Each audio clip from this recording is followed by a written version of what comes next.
नमः। श्रीवेदपुरुषाय नमः। ॐ तत्सत् श्रीरामचन्द्रचरणकमलेभ्यो नमः।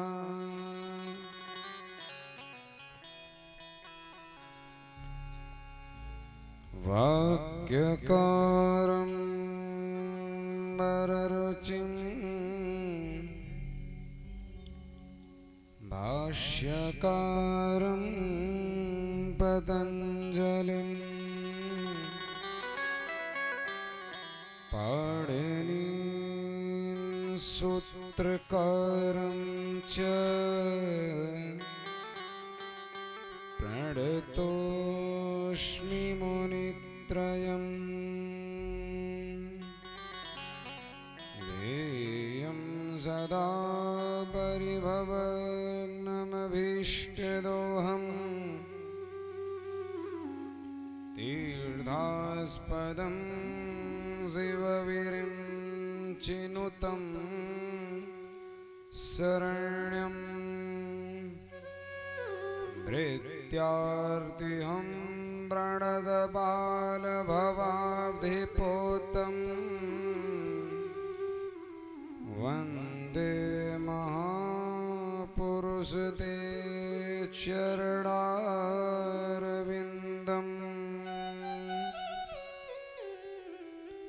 सीतानाथसमारम्भा रामानन्दार्यमध्यमा अस्मदाचार्यपर्यन्तां वन्दे गुरुपरम्पराम्। नारायणं नमस्कृत्य नरं चैव नरोत्तमं देवीं सरस्वतीं व्यासं ततो जयमुदीरयेत्। कृष्णत्वदीयपदपङ्कजपञ्जरां ते अद्यैव मे वसतु मानसराजहंस। प्राणप्रयाणशमये कफवातपित्तैः कण्ठावरोधनविधौ स्मरणं कुतस्ते। गुरुर्ब्रह्मा गुरुर्विष्णु गुरुर्देवो महेश्वर गुरुर्साक्षात् परब्रह्म तस्मै श्री गुरवे नमः।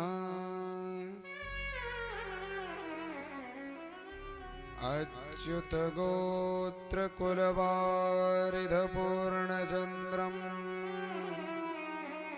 श्रीवानखण्डिपदपङ्कजभृङ्गराजम् श्रीसीतापतिचरणयोः कृतनित्यसेवा श्रीयोगेन्द्रस्य गुरुपदपङ्कजमाश्रयामः। परम मंगलमय बोलो भागवत महापुराण की जय हो। श्री राधा कृष्ण युगल सरकार की जय। श्री सीताराम जी महाराज की जय। श्री हनुमान जी महाराज की जय। जय जय श्री राधे श्याम जय जय श्री सीताराम। ये वाला बंद कर दीजिए। परम मंगलमय परात्पर अखिल कोटि ब्रह्मांड नायक गुणगण निल भक्तवांछा कल्पतरु योग योगेश्वर राज राजेश्वर श्री सर्वेश्वर राधा सर्वेश्वर जगत नियंता जगताधार जगत पालन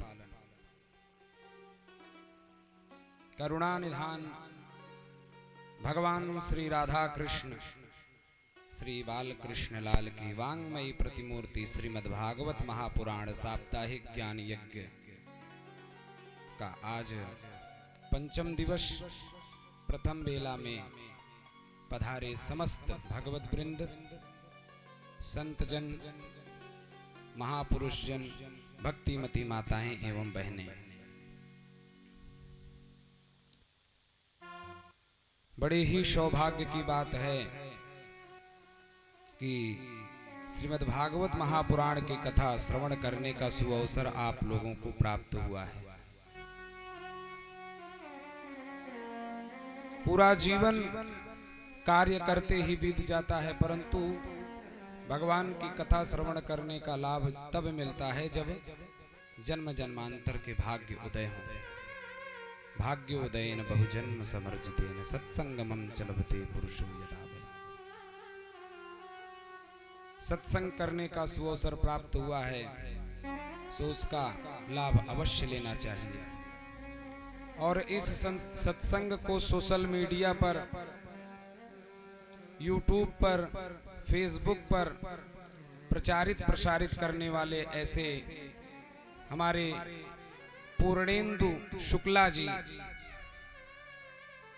दृग्बिंदु टीवी, भक्ति टीवी के माध्यम से जो भक्तजन भगवान की कथा, भागवत की कथा को श्रवण कर रहे हैं, उनको भी बहुत बहुत साधुवाद, और पूर्णेंदु भैया को भी बहुत बहुत साधुवाद। आइए भगवान की कथा प्रारंभ हो, उसके पूर्व दो बार हरिनाम संकीर्तन, फिर भगवान की बाल लीलाओं का दर्शन। श्री कृष्ण गोविंद हरे मुरारी, हे नाथ नारायण वासुदेव। श्री कृष्ण गोविंद हरे मुरारी, हे नाथ नारायण वासुदेव। श्री कृष्ण गोविंद हरे मुरारी, हे नाथ नारायण वासुदेव। श्री कृष्ण गोविंद हरे मुरारी, हे नाथ नारायण वासुदेवा।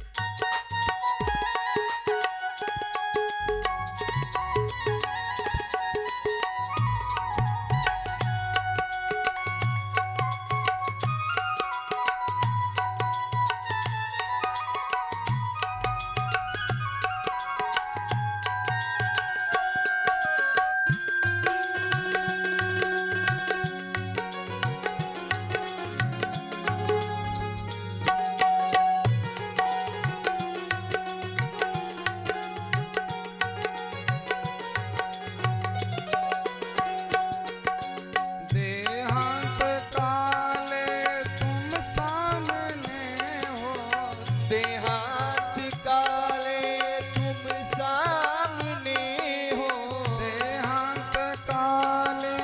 तुम सामने हो, देहांत काले तुम सामने हो।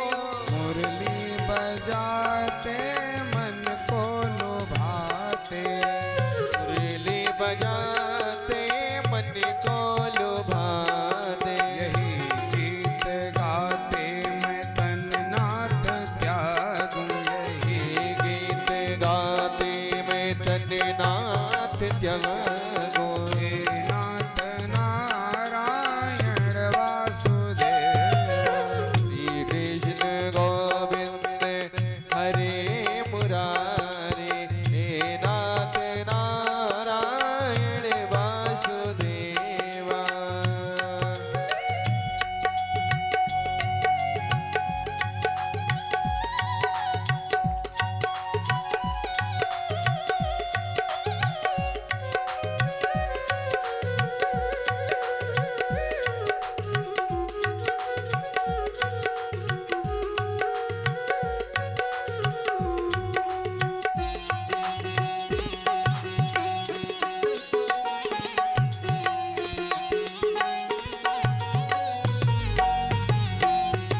युगल सरकार की जय। श्री राधे। थोड़ा आवाज बढ़ाइए। श्री राधे। जब आप आवाज बढ़ाते हैं तो सीटी मारने लगता है। चलिए बंधुओं, कल आपने भगवान के दिव्य जन्मोत्सव के चरित्र को श्रवण किया कि किस प्रकार से देवताओं ने स्तुति की, गर्भस्तुति की, भगवान प्रकट हुए और वसुदेव जी को निमित्त बना करके भगवान नंद भवन में पधारे। यशोदा जी के बगल भगवान लेटे हैं। इधर ब्राह्मणों ने बाबा को आशीर्वाद दिया कि बाबा तुझे लाला की प्राप्ति होगी। नंद बाबा ने कहा बाबा ब्राह्मण देवता 80 वर्ष की आयु हो गई, कहां से लाला होगा। बाबा हम तो कुछ नहीं जानते, ब्राह्मणों का आशीर्वाद कभी मिथ्या नहीं होता। अब तो तुम बढ़िया चकाचक रबड़ी पवाए जाओ और हम जाप करे जाएं, देखे कैसे लाला नहीं होता। अब ब्राह्मण देवता अनुष्ठान में लग गए। एक दिन सुनंदा जाती हैं तो क्या देखती हैं कि यशोदा जी के बगल एक नील कमल के समान बड़ा ही दिव्य शिशु किलकारी मार रहा है। दौड़ करके आती हैं, कहती हैं भैया बधाई हो, बधाई हो, बधाई हो। नंद बाबा ने कहा अरे बहन क्या बात है। नहीं पहले नेग चाहिए। अरे नेग मिल जाएगा, बता तो क्या बात है। बाबा तेरे घर लाला का जन्म भयो। अब लाला के जन्म की खुशी में नंद बाबा नाचने लगे, झूमने लगे, आनंदित हो गए। नंद बाबा जा करके यमुना जी में स्नान किया। नंद बाबा को जो आनंद प्राप्त भया उस आनंद का कोई पारावार नहीं। नंदस्त्वात्मज उत्पन्ने जाता ह्लादो महामना आहूय विप्राण वेद ज्ञान स्नातः सुचिर अलंकृता। ब्राह्मणों को 2 लाख गायों का दान दिया, 7 अन्न के पहाड़ दिए।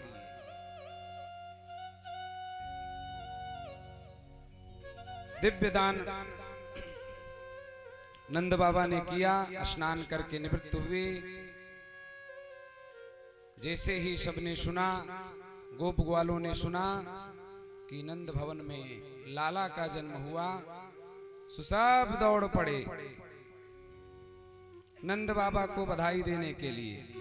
सुखदेव जी कहते हैं राजन, गोप्यः सुमृष्टमणिकुंडल निष्ककंठ्य चित्रांबरः पथि शिखाच्युतमाल्यवर्षाः नंदालयं स्वबलया व्रजतिर्विरेजुर् व्यालोल कुंडल पयोधरहार शोभा। दौड़ पड़ी, सभी गोपियां दौड़ पड़ी नंद भवन की ओर। बाबा बधाई हो, बधाई हो, बधाई हो। नंद भवन में बधाई से और गीत से पूरा नंद भवन गूंज उठा। नंद के आनंद भयो जय हो नंद लाल की, नंद के आनंद भयो जय हो, नंद के आनंद भयो जय हो नंद लाल की, नंद के आनंद भयो जय हो नंद लाल की।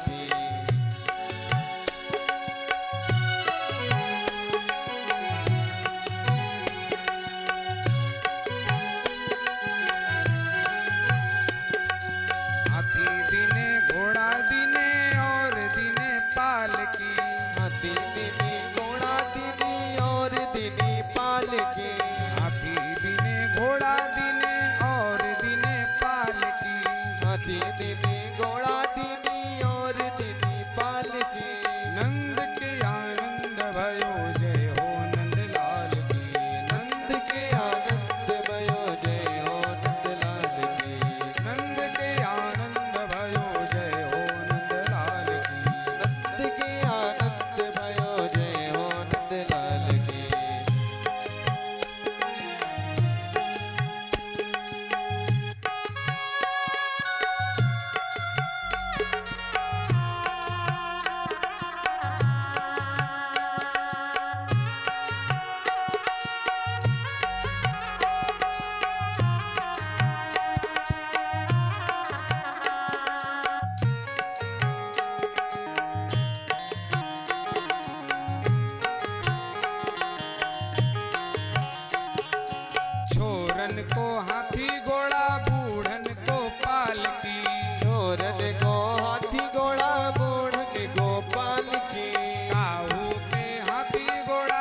हो हाथी घोड़ा बूढ़ गोपाल की। नंद के आनंद भयो जय हो नंदलाल की। नंद के आनंद भयो जय हो गोपाल की।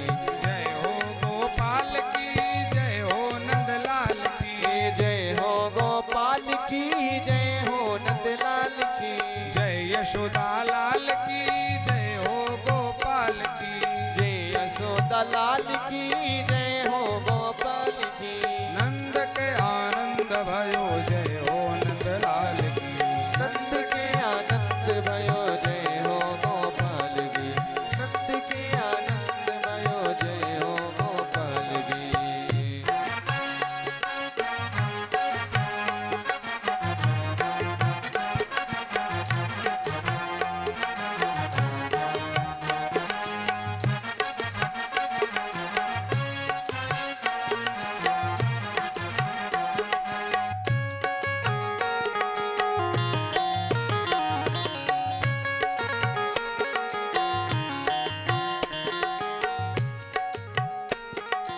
जय हो नंदलाल की।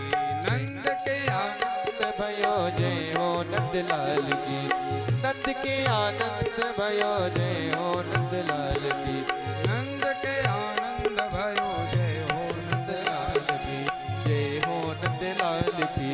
जय हो नंदलाल की। ब्राह्मणों को बुला करके नंद बाबा ने जाकर संस्कार करवाए। ब्राह्मणों ने दिव्य स्वस्ति वाचन का पाठ किया। हरि ओम।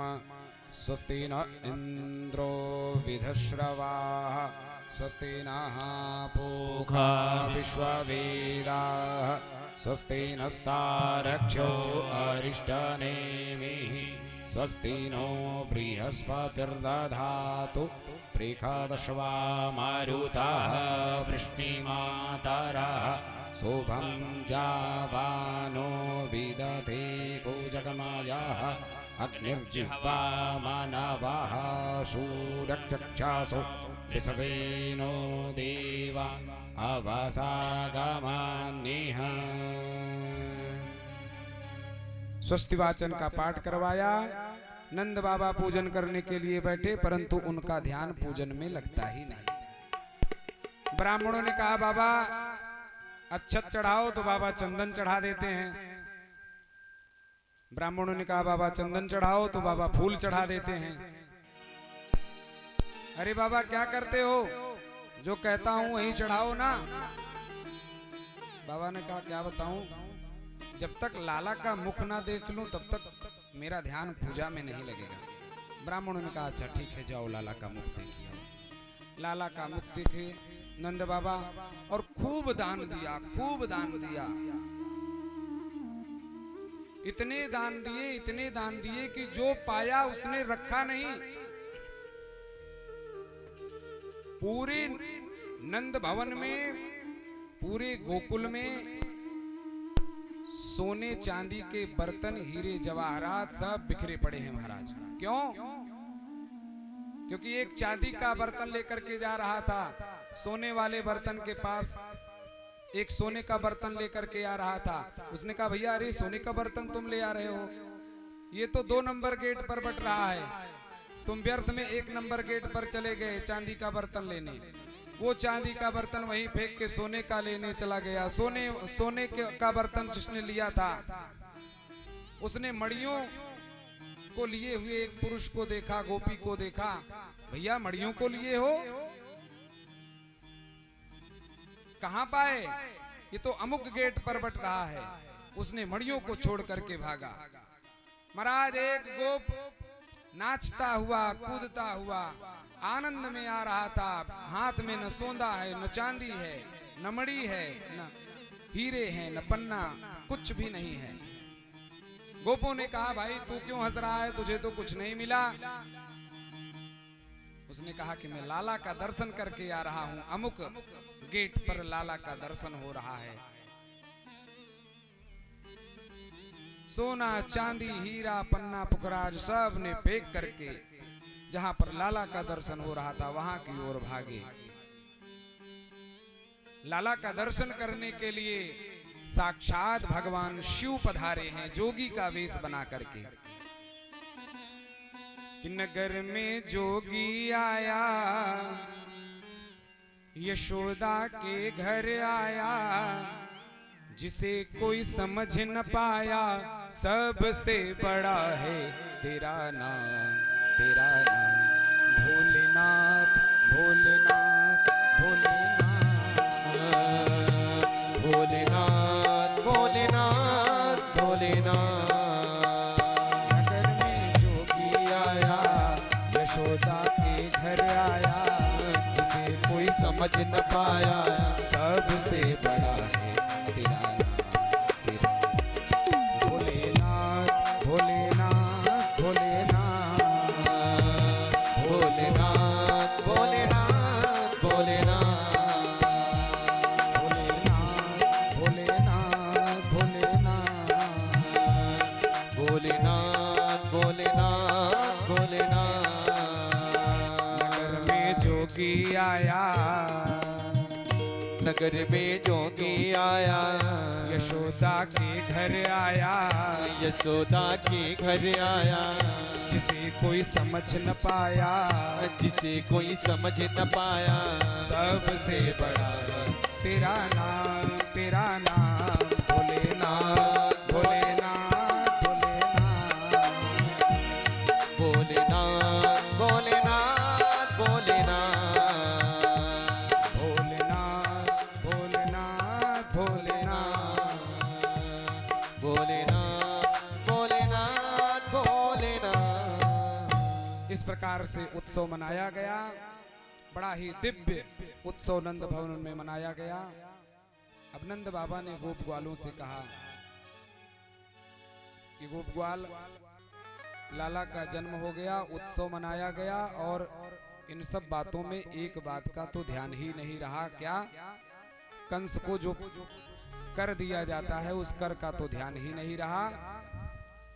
सुखदेव जी कहते हैं, राजन, गोपान गोकुल रक्षायाम निरूप्य मथुराम गतः नंदः कंसस्य वार्षिक्यम करम दातुम कुरुद्वः। कर देने के लिए मथुरा के लिए नंद बाबा गए। वहां पर जाकर के अपने मित्र सुखदेव जी से मिलते हैं। सुखदेव जी से नंद बाबा मिल रहे। 4 मिले 64 खिले 20 रहे कर जोर, हरिजन से हरिजन मिले पुल के 7 करोड़। जब संत से संत मिलते हैं तो 4 मिले, 2 नयन, 2 4 और 32 के 32 64 खिले, अब पुल के 7 करोड़, जो रोम रोम पुलकित हो जाता है। वसुदेव जी के पुत्र ना होने का शोक है, कंस ने मार डाला है पुत्रों को, परंतु नंद बाबा को जब वो देखते हैं तो कहते हैं, बाबा बधाई हो, मैंने सुना तुम्हारे यहाँ लाला ने जन्म लिया है। और नंद बाबा वसुदेव जी से कहते हैं कि वसुदेव जी, ये पापी कंस ने तुम्हारे पुत्रों को मार डाला, मैंने सब सुना। चिंता करने की कोई बात नहीं, सबको किसी ना किसी दिन उसके किए का दंड अवश्य मिलता है। वाणी एक अमोल है जो को बोली जान, हृदय तराजू तौल कर फिर मुख बाहर आन। अहो ते देवकी पुत्रा कंसेन बहवतो हवया बहवो हताः। मैं जानता हूं कि आपके और देवकी के पुत्रों को कंस ने मार डाला है। बंधुओं, गोस्वामी जी कहते हैं कि जेन मित्र दुख मोहि दुखारी, जेन मित्र दुख मोहि दुखारी, बिनहि बिलोकत पातक भारी, तिनहि बिलोकत पातक भारी।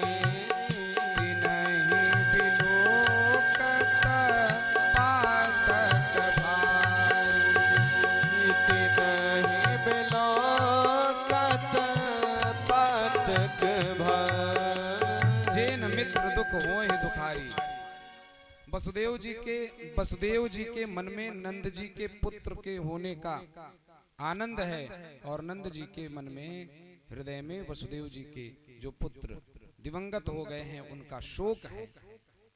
इस प्रकार से वसुदेव जी और नंद बाबा वार्ता ही कर रहे थे कि वसुदेव जी का ध्यान अपने पुत्र की ओर गया कि ये कंस तो बहुत ही दुष्ट है, कोई ना कोई विघ्न अवश्य डालेगा, कोई किसी न किसी प्रकार से ये मेरे पुत्र को कष्ट देगा। सुनंद बाबा यहाँ चले आए हैं तो वहां लाला का ध्यान कौन दे रहा होगा। वसुदेव जी कहते हैं नंद बाबा, मैं ज्योतिष विद्या से देख रहा हूं कि आपके गोकुल में किसी न किसी प्रकार की आपदा आने वाली है, इसलिए आप शीघ्र ही गोकुल की ओर जाएं। और यहाँ पर कंस ने अपने मंत्रिमंडल को बुला करके एक बैठक बुलाई। बोले कि उस देवी ने जो कहा था कि तुझे मारने वाला 84 कोस ब्रजमंडल में कहीं जन्म ले चुका है, तो मैं चाहता हूं कि उसको शीघ्र से शीघ्र खत्म किया जाए। जो कंस के मंत्री इत्यादि थे उन्होंने भी कहा महाराज हाँ आप ठीक कह रहे हैं, उनको मारा जाए। कैसे मारा जाए? मूलम ही विष्णुर्देवानाम यत्र धर्म सनातन। महाराज देवताओं का मूल विष्णु है और विष्णु का मूल सनातन धर्म है, और सनातन धर्म का मूल गाय ब्राह्मण संत वेद दक्षिणा यज्ञ ये सब हैं। इन सब को नष्ट करो, ब्राह्मणों को नष्ट करो, गाय को नष्ट करो, वेद को नष्ट करो, यज्ञ को विध्वंस करो, सो विष्णु का विध्वंस आपसे आप हो जाएगा। सुखदेव जी कहते हैं राजन जिस प्रकार से कंस दुष्ट है, एक तो कंस इतना दुष्ट पहले से ही है, उसको ऐसे ऐसे सलाहकार भी मिल गए हैं। कंसेन प्रहिता घोरा पूतना बालघातिनी शिशूंश्चचार निघ्नन्ति पुरग्राम ब्रजादिषु। कंस ने पूतना को बुलवाया, पूतना को आदेश दिया कि जाओ ब्रजमंडल में जितने भी बालक हैं कोई भी बचने ना पावे, सबको मार दो, एक तरफ से मार देना। सुखदेव जी कहते हैं राजन ये पूतना कौन है, और इस पूतना जैसी राक्षसी का बल कहाँ चलता है जानते हो? गुरुजी बतलाएं ऐसी पूतना जैसी राक्षसियों का बल कहाँ पर चलता है? सुखदेव जी कहते हैं राजन जहां पर भगवान की कथा नहीं सुनी जाती, भगवान का कीर्तन नहीं सुना जाता, न यत्र श्रवणादीनि रक्षोघ्नानि स्वकर्मसु कुर्वन्ति सात्वतां भर्तुर्यातु धान्यश्च तत्र ही। परीक्षित जहां के लोग भय को दूर भगाने वाले भक्त वत्सल भगवान के नाम का गुणगान लीलाओं का श्रवण नहीं करते हैं, वहीं पर ऐसी पूतना जैसी राक्षसियों का बल चलता है। पूतना ब्रजमंडल में आई, बड़ा ही दिव्य रूप पूतना ने बनाया, इतना सुंदर रूप बनाया, इतना सुंदर रूप बनाया कि जो देखता है वही देखता रह जाता है।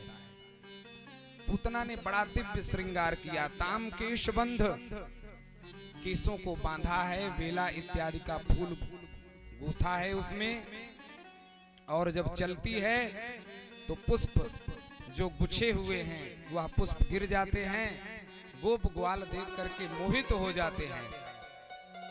सुखदेव जी कहते हैं राजन मानो साक्षात श्री देवी जा रही हूं। अमंसताम भोज करेण रूपिणी गोप्यः श्रियं दृष्टमिवागतां पतिम। साक्षात श्री देवी जा रही है, और पूतना इतना सुंदर रूप बनाया है कि नंद भवन में पहुंची, किसी ने उसको रोका टोका नहीं, सीधे जा करके भगवान जहां पर लेटे हुए थे पालने में, सब गाने बजाने में मस्त थे, भगवान पालने में लेटे थे, जा करके पालने से भगवान को उठा लेती है।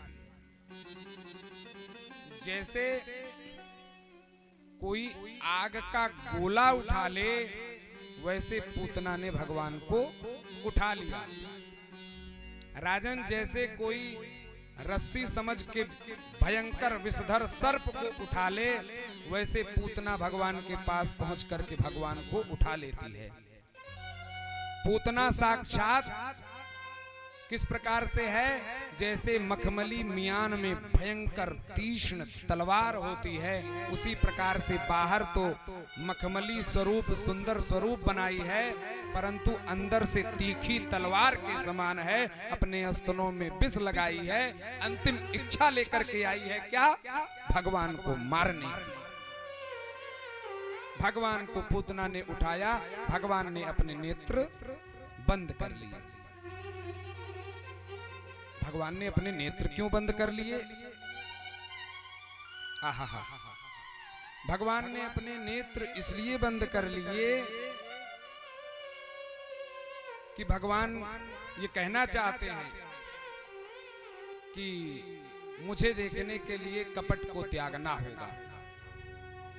भगवान का दर्शन करने के लिए कपट की आवश्यकता नहीं है। आप जैसे हैं वैसे भगवान के चरण में पहुंच जाइए, आपको भगवान स्वीकार कर लेंगे। अलग से बनने की आवश्यकता नहीं है। और पूतना ने बड़ा दिव्य स्वरूप बनाया है, इसलिए भगवान ने अपने नेत्रों को बंद कर लिए। अथवा इसलिए नेत्र बंद कर लिए कि पूतना ने अपने स्तन में विष लगाया है, और विष पीने वाले तो हमारे भोले बाबा हैं। सो भोले बाबा का ध्यान करके नेत्र बंद कर लिए कि भोले बाबा आप विष तो आप ही पिए। निर्मल जन मन सो मोहि पावा, निर्मल जन मन सो मोहि पावा, निर्मल जन मन सो मोहि पावा। मोहे कपट छल छिद्र न भावा, मोहि कपट छल छिद्र न भावा। निर्मल जन मन सो मोहि पावा, मोहे कपट छल छिद्र न भावा। मोहि कपट छल छिद्र न भावा। भगवान कहते हैं जो निर्मल है, जिसका मन निर्मल है, वही मुझको प्राप्त कर सकता है। इसी प्रकार से शूर्पणखा भी भगवान के पास गई थी। बड़ा दिव्य रूप बना करके भगवान के पास गई और कहती है कि तो सम पुरुष नमो सम नारी। ये तो ठीक कहा कि तो सम पुरुष, आपके समान कोई पुरुष नहीं है। अति संयोक्ति कहाँ लगा दी? नमो सम नारी। और अति से भी अति संयोक्ति कहाँ लगा दी? यह संजोग विधि रचा विचारी। हमारा आपका संजोग विधाता ने विचार करके लिखा है, इसलिए आप हमें स्वीकार करें। भगवान ने कहा देवी ये मेरी अर्धांगनी है, सीतहि चितहि कही प्रभु बाता, आय कुमार मोर लघु भ्राता। लक्ष्मण जी के पास भेज देते हैं शूर्पणखा को भगवान। लक्ष्मण जी के पास क्यों भेज देते हैं? भगवान यह संकेत देना चाहते हैं कि आचार्य की शरण ग्रहण करने के बाद ही जीव मुझ तक पहुंचता है। और लक्ष्मण जी हैं आचार्य। जीवात्मा रूपिणी कन्या का परमात्मा रूपी पति के साथ मंत्रो माता गुरु पिता, मंत्र रूपी माता गुरु रूपी पिता जीवात्मा रूपिणी कन्या का परमात्मा रूपी पति के साथ पाणी ग्रहण करा देते हैं, तब जाकर के जीव परमात्मा से मिलता है। आचार्य की भूमिका होती है, गुरु की भूमिका होती है। भगवान ये संकेत देना चाहते हैं कि जाओ, पहले लक्ष्मण जी आचार्य हैं, उनकी शरण ग्रहण करो, शिक्षा लो उनसे। और भगवान का और पूतना का, शूर्पणखा का कोई मेल भी नहीं है। वाल्मीकि रामायण में वाल्मीकि जी बड़ा अच्छा वर्णन करते हैं। भगवान के उदर कैसे हैं, बिल्कुल अंदर और एकदम अच्छे हैं। उदर अलग दिखता है, वक्षस्थल अलग दिखता है। और पूतना के निर्ण तोदरी नगाड़े जैसा पेट है। और भगवान के बाल कैसे हैं, भगवान के बाल काले काले घुंघराले घुंघराले हैं। और शूर्पणखा के बाल ताम्र मूर्धजा, तांबे के समान हैं। जैसे आजकल लोग डाई कर लेते हैं, डाई करने के बाद जब डाई उसका कालापन छूटता है, छूटने के बाद बाल कैसे हो जाता है, तांबे के समान हो जाता है। पूतना का बाल, शूर्पणखा का बाल वैसा है। भगवान के नेत्र कमलवत हैं और शूर्पणखा के नेत्र भयंकर लाल लाल विशाल नेत्र हैं। सो कहीं से भी शूर्पणखा और भगवान का मेल ही नहीं।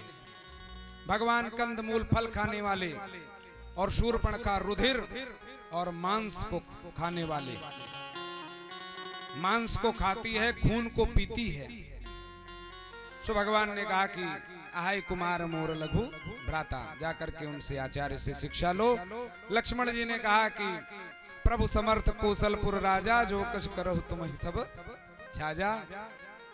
लक्ष्मण जी ने कहा देवी मैं तो सेवक हूं, स्वामी वो हैं। इतने में शूर्पणखा भड़क जाती है और अपने वास्तविक स्वरूप में आ जाती है।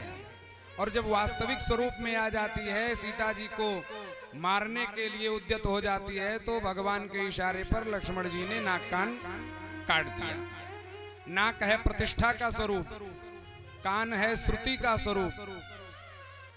और दोनों को दांव पर लगा करके तू आई है, इसलिए दोनों तेरे पास नहीं होने चाहिए। नाक कान कट गई, फिर भी रावण की सभा में जाकर के भगवान के लिए ये नहीं कहती है कि मेरी नाक कान कट गई, जाकर के उनसे युद्ध करो। कहती है कि तरुणो रूप संपन्नो सुकुमारो महाबलो पुंडरीक विशालाक्षो चीर कृष्णा जिनांबरो। रावण ने कहा बहन तेरी नाक कैसे कट गई? आहा हा। कहती है कितने सुंदर हैं, कितने तरुण हैं, नित्य तरुणों, कमलवत हाथ हैं, कमलवत नेत्र हैं, विशालाक्षी बड़े सुंदर हैं। तो कश्चैक प्रिय दर्शनम, केवल भगवान ही है एकमात्र सबके लिए प्रियदर्शी, केवल भगवान है। बंधुओं इसलिए भगवान ने नेत्र बंद कर लिए कि कहीं पूतना का नयन मेरे नैनों से मिले और नैनाचार हो जाए तो ये मारने की इच्छा छोड़ देगी और इसका उद्धार जो होना है वो नहीं होगा। इसलिए भगवान ने नेत्र बंद कर लिए। पूतना ने भगवान को अपना स्तनपान कराया। भगवान ने पहले विष पिया, विष पीने के बाद दूध पिया, दूध पीने के बाद प्राणों को ही खींचने लगे। गाढ़ं कराभ्याम भगवान प्रपीड्य तत प्राणैशमं रोष समन्वितो पिबत। जब प्राणों को ही पीने लगे तो पूतना अपने वास्तविक रूप में आकर के कहती है सामुंच मुंचालमिति प्रभाषिणी निष्पीड्यमानाखिल जीवमर्मणि प्रवृत्य नेत्री चरणों भुजौ मुहुः प्रश्विन्न गात्रा क्षिपतिरुरोधः। अरे छोड़ दे छोड़ दे छोड़ दे छोड़ दे। भगवान ने कहा देवी एक बार मैं जिसको पकड़ लेता हूं फिर छोड़ता नहीं हूं। पूतना भगवान को लेकर के उड़ गई और जाकर के ब्रजमंडल में जो आम का बगीचा था उसी पे धड़ाम से गिरी तो छोड़यामास राजेंद्र महदासीतमद्भुतम। त्रिगभ्युति 18 किलोमीटर की दूरी पर जो स्थित था आम का बगीचा वो कटा नहीं, पूतना के गिरने से चूर्ण बन गया, पिस गया, चटनी बन गया उसका। इधर नंद बाबा भगवान का जप करते हुए आ रहे हैं। कि मेरे लाला की भगवान रक्षा करें, नारायण मेरे लाला की रक्षा करें, वासुदेव भगवान मेरे लाला की रक्षा करें। जब करते ही आ रहे थे कि क्या देखते हैं कि ब्रजमंडल का मार्ग जो है वो बाधित हो गया है। पूतना के गिरने से भयंकर जो शब्द हुआ उससे सारे ब्रजवासी दौड़ दौड़ करके देखते हैं तो क्या देखते हैं कि पूतना के वक्षस्थल पर छोटे से भगवान किलकारी मार करके खेल रहे हैं, क्रीड़ा कर रहे हैं। इतने में नंद बाबा आ गए। नंद बाबा ने कहा भैया ये कौन है पहाड़ जैसी? गोप वालों ने कहा लगता है ये पूतना है, ये कैसे आई? अरे जैसे आई होगी। अब तो इसके जो इसने ब्रजमंडल का रास्ता बाधित कर दिया है, इसका कुछ उपाय किया जाए। लाला को उतारा गया, पूतना के शरीर को काट काट करके उसके शरीर को जब जलाया गया तो उसके शरीर से बड़ी दिव्य सुगंध निकली, बड़ी ही दिव्य सुगंध निकली। राजन वो सुगंध पूरे वातावरण को पवित्र कर देगी मानो। परीक्षित ने कहा गुरुजी पूतना तो राक्षसी है, फिर उसके शरीर से सुगंध कैसे निकल रही है? सुखदेव जी कहते हैं राजन श्री हरि एक बार जिसका स्पर्श कर लें, जिसके स्तन का पान कर लें, उसकी मुक्ति में कहां संदेह है। और राक्षसी क्या, किसी पर भी भगवान कृपा कर सकते हैं, न जाने कौन से गुण पर दया निधि रीझ जाते हैं। अरे न जाने कौन से गुण पर दया निधि रीझ जाते हैं, न जाने कौन से गुण पर दया निधि रीझ जाते हैं, न जाने कौन से गुण पर दया निधि रीझ जाते हैं, न जाने कौन से गुण पर दया निधि रीझ जाते हैं, न जाने कौन से गुण पर दया निधि रीझ जाते हैं, न जाने कौन से गुण पर दया निधि रीझ जाते हैं।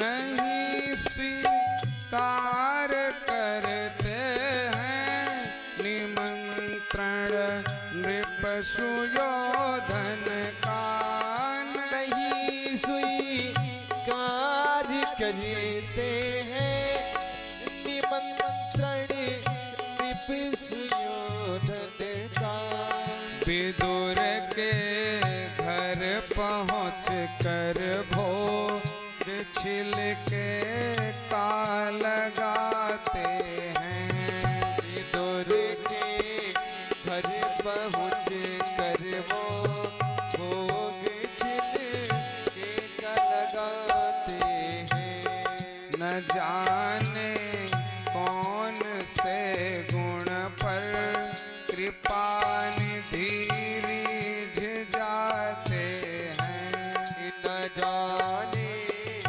कौन से गुण पर दया निधि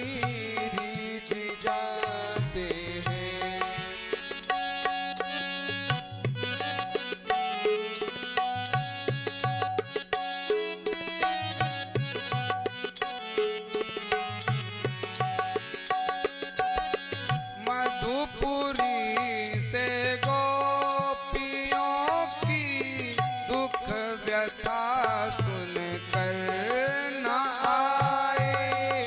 मधुपुरी से गोपियों की दुख व्यथा सुनकर द्रौपद जाकी दशा पर द्वारिका से दौड़ आते हैं। द्रौपदी के लिए द्वारिका से दौड़ आते हैं प्रभु। पर द्वारिका से 3 विमान उड़े अगवा के बढ़े ये होड़ लगल बा। गुण पर दया निधि रिझ जाते हैं।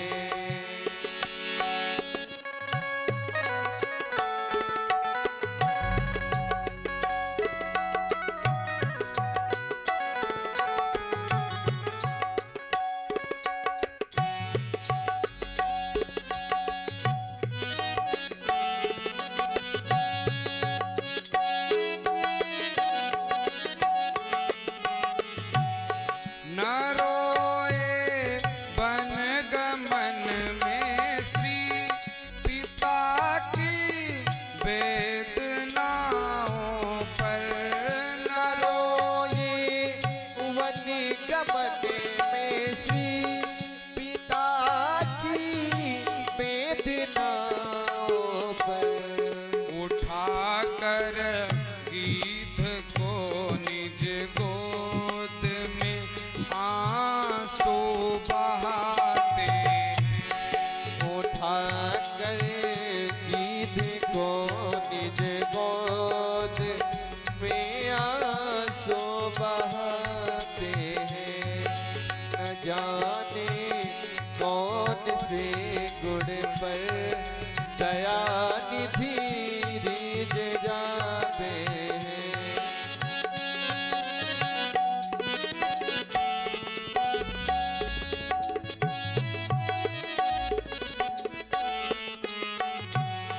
कठिनता से चरण धोकर मिले कुछ बिंदु विधि हर को। कठिनता से चरण धोकर मिले कुछ बिंदु विधि हर को। वो चरणों तक स्वयं केवट के घर जाकर लुटाते हैं। वो चरणों तक स्वयं केवट के घर जाकर लुटाते हैं। न जाने कौन से गुण पर दया निधि रिझ जाते हैं।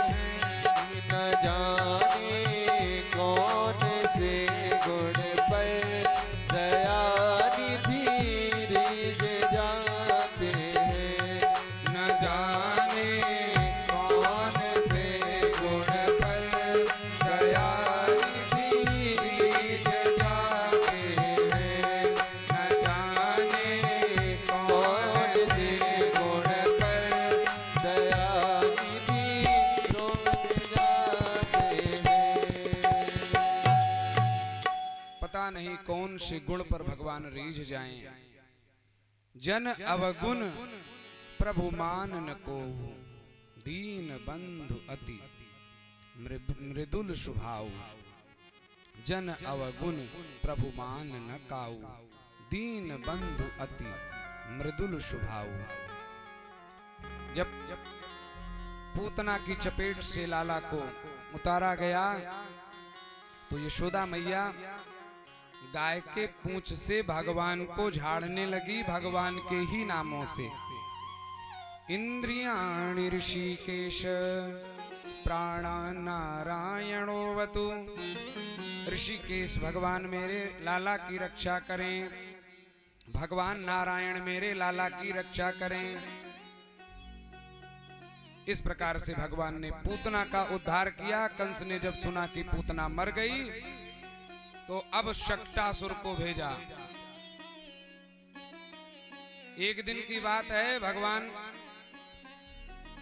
करवट ले लिए तो यशोदा मैया ने करवट के उत्सव में गीत गान का प्रोग्राम रखा और गीत गान करने लगी। लाला को शकट के नीचे लिटा दिया। शक्टासुर आया और शक्टासुर को भगवान ने देखा, शकट पर आकर के विराजमान हुआ। भगवान ने एक लात जोर की मारी, शक्टासुर का गोविंदाय नमो नमः हो गया। जब शक्टासुर मर गया, शकट भंजन हो गया, सब दौड़ पड़े, लाला को चोट ना आ जाए। लाला को गोद में उठा लिया। बालकों से पूछने लगे, क्यों ये शकट कैसे टूट गया, गाड़ी कैसे टूट गई? बालकों ने कहा, मैया मैंने तो देखा तेरे लाला ने जो लात मारी कि शकट टूट गया, गाड़ी टूट गई। यशोदा मैया ने कहा, क्यों रे, नेक्सा छोरा मेरा वो गाड़ी तोड़ देगा? झूठ मूठ की बात करता है। लाला के बचने के खुशी में नंद बाबा ने ब्राह्मणों से हवन करवाया, खूब दान दक्षिणा ब्राह्मणों को दिया। सुखदेव जी कहते हैं, राजन निश्चित ही विप्रा मंत्र विदो युक्तास्तैर्या प्रोक्तास तथा शिशः ता निष्फला भविष्यन्ति न कदाचित विस्फुटम। यदि ब्राह्मण वेद मंत्रों से युक्त है, सदाचार से युक्त है, संध्या संपन्न है, तो उसके द्वारा दिया हुआ आशीर्वाद कभी झूठा नहीं होता है। गोविंदाय नमो नमः। जय जय श्री राधे। ये शक्टासुर पूर्व जन्म में हिरण्याक्ष का पुत्र उचकत था। लोमश ऋषि के आश्रम में जाकर उनके आश्रम को तहस नहस कर दिया, सो उन्होंने शाप दे दिया कि जा देह से रहित हो जा। शक्टासुर मर गया तो इस बार कंस ने तृणावर्त को भेजा। एक बार मैया एकदा रोह मारूढ़ लालयंती स्तुति, अपने लाला को दूध पिला रही थी, स्तन पिला रही थी। भगवान एक स्तन पर पाद प्रहार कर रहे हैं और जिस स्तन को पी रहे हैं उसको हाथों से स्पर्श कर रहे हैं। बड़ा ही दिव्य वात्सल्य। मैया लाला को ऊपर उछालती हैं, लेती हैं, लाड लड़ाती हैं, तो क्या देखती हैं कि लाला के मुख में पूरा अंतरिक्ष पहाड़ आदि दिखता है।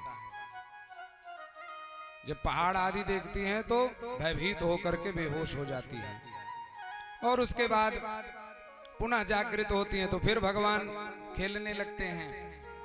सुदैवी योषा गुणमयी मम्माया दुरत्यया, ये तो भगवान की माया है। भगवान ने देख लिया कि तृणावर्त आ गया। तृणावर्त जब आ गया, तृणावर्त आकर के भगवान को नंद भवन से उठा करके आकाश में लेकर उड़ गया। उड़ने लगा तो भगवान ने कहा, ठीक है चलो, कम से कम इसी बहाने हम ब्रजमंडल का दर्शन कर लेंगे।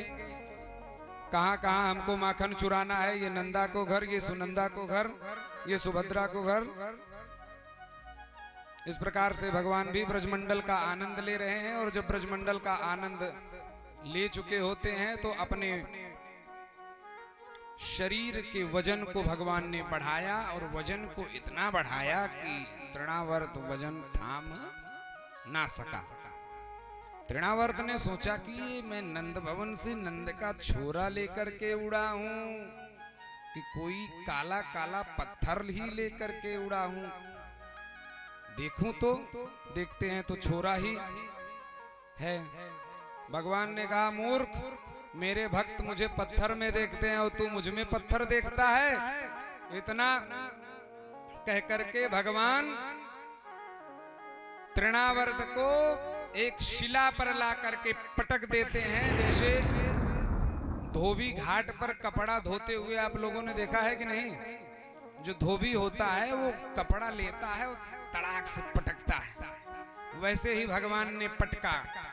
तमंतरिक्षात् पतितम शिलाया विशीर्ण सर्वावयवम करालम पुरम यथा रुद्र शरेण विद्धम स्त्रियो रुदत्यो ददृशु समेता। तृणावर्त को पटक दिया, तृणावर्त चकनाचूर हो गया, तृणावर्त का भी गोविंदाय नमो नमः हो गया।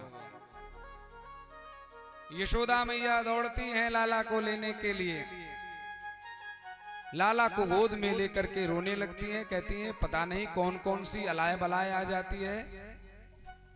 जब से लाला ने जन्म लिया है तब से अलाय बलाय आ जाती है कुछ ना कुछ।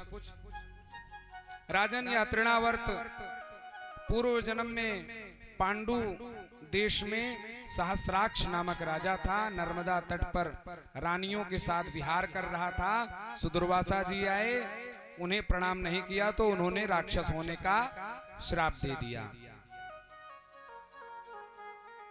इस प्रकार से लाला 1 वर्ष के हो गए, परंतु अभी तक नामकरण संस्कार नहीं हुआ। एक दिन गर्गाचार्य जी आए, वसुदेव जी ने गर्गाचार्य जी को समाचार लेने के लिए गोकुल में भेजा। वसुदेव जी नंद बाबा के यहाँ आए। गर्गः पुरोहितो राजन यदूनां सुमहातपाः ब्रजं जगाय नंदस्य वसुदेव प्रणोदितः। वसुदेव जी ने कहा कि जाइए मेरे लाला की कुछ हाल खबर ले आइए। जब गर्गाचार्य जी पहुंचे तो नंद बाबा ने गर्गाचार्य जी को प्रणाम किया।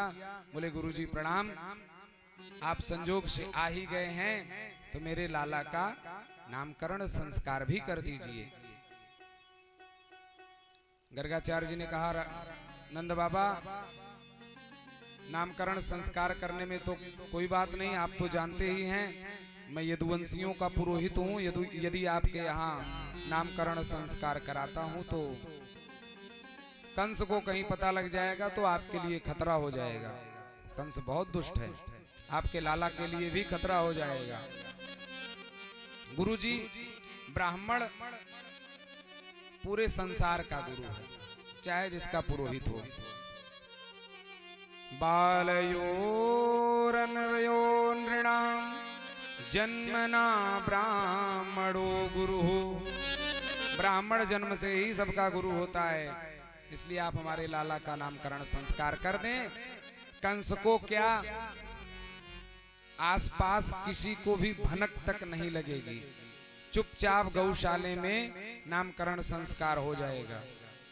गर्गाचार्य जी तैयार हो गए नामकरण संस्कार करने के लिए। गर्गाचार्य जी गौशाले में, माँ यशोदा बलराम जी को गोद में लिए हुए आ रही हैं और रोहिणी जी कन्हैया को लिए हुए हैं। गर्गाचार्य जी जैसे ही देखते हैं वैसे ही कह देते हैं मुस्कुराते हुए कि अयम ही रोहिणी पुत्रो रमयन सुहृदो गुणैः। तुम्हारी गोद में जो बालक है वो रोहिणी का पुत्र है। यशोदा मैया कहते हैं भाई तो बड़े पक्के पंडित हैं, त्रिकालज्ञ हैं, ऐसे ही बता दिए। नामकरण संस्कार किया। सबसे पहले बड़े लाला का नामकरण संस्कार किया। बाबा आख्यास्यते राम इति, इनका नाम राम होगा और बल में अधिक बलवान होने के कारण एक नाम होगा बलराम, बलाधिक्याद बलम विदुः। और लोगों में ये मेलजोल कराएंगे, इसलिए इनका एक नाम संकर्षण भी होगा। यदु नाम पृथक भावात संकर्षण मुशंस्त्युत। और ये जो छोटा लाला है इसके तो अनेकों नाम हैं, इसके अनेकों नाम हैं। कहां तक गिनाऊं? अनेक रूप रूपाय विष्णवे प्रभु विष्णवे बहूनि सन्ति नामानि रूपाणि च सुतस्यते।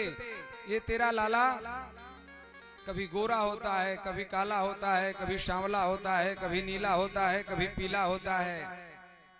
अनेकों नाम हैं, अनेकों स्वरूप हैं इसके। किसी जन्म में, किसी युग में ये वसुदेव जी का पुत्र रहा होगा, इसलिए इसका नाम वासुदेव। और ये लोगों को अपनी ओर आकृष्ट करेगा, इसलिए इसका नाम कृष्ण होगा। बोलो कृष्ण बलराम की। जय हो। शास्त्रों में नामकरण का भी विधान बतलाया गया है। नामकरण संस्कार का अपना एक महत्व होता है। नामकरण संस्कार कैसे करना चाहिए? कहा गया है कि नामकरण संस्कार जो नाम अपने बालकों का हम रखें, अपनी पीढ़ी से मिलता जुलता होना चाहिए। दादा से परदादा से एकाक अक्षर उसका मिलता जुलता होना चाहिए। किसी शत्रु का नाम यदि हो तो उससे मेल जोल खाता हुआ नाम ना रखें। बहुत लंबा चौड़ा नाम नहीं रखना चाहिए। द्वयक्षरम चतुरक्षरम वा, या तो 2 अक्षर का या तो 4 अक्षर का नाम करण संस्कार होना चाहिए। इस प्रकार से नामकरण संस्कार के अनेक भेद बताए गए हैं। सुखदेव जी कहते हैं, राजन दोनों लाला अब धीरे धीरे बड़े हुए। कालीनाल्पेन राजर्षे रामः कृष्णश्च गोकुले अघृष्ट जानुभिः पद्भिर्विचक्रमतुरंजसा। बड़ी दिव्य छवि है दोनों लालाओं की। अब दोनों लाला घुटरुवन चलने लगे। दोनों लाला घुटने के बल चलने लगे। इस दृश्य को देख करके माता यशोदा, रोहिणी, सारे ग्वाल बाल बड़े ही आह्लादित होते हैं। रुन झुन छनन छनन छन बाजत है पैजनिया। रुन झुन छनन छनन छन बाजत है पैजनिया। रुन झुन छनन छनन छन बाजत है पैजनिया। रुन झुन छनन छनन छन बाजत है पैजनिया। मात यशोदा चलन सिखावे, मात यशोदा चलन सिखावे, मात यशोदा चलन सिखावे, मात यशोदा चलन सिखावे। नाचत ताल बजैया, नाचत ताल बजैया। रुन झुन छनन छनन छन बाजत है पैजनिया। रुन झुन छनन छनन छन बाजत है पैजनिया। रुन झुन छनन छनन छन बाजत है पैजनिया। इस प्रकार से भगवान चलते हैं तो उनके जो पैजनी है वो छन छन छन छन करते हैं। सूरदास बाबा कहते हैं कि आज हरि देखे नंगम नंगा, आज हरि देखे नंगम नंगा, आज हरि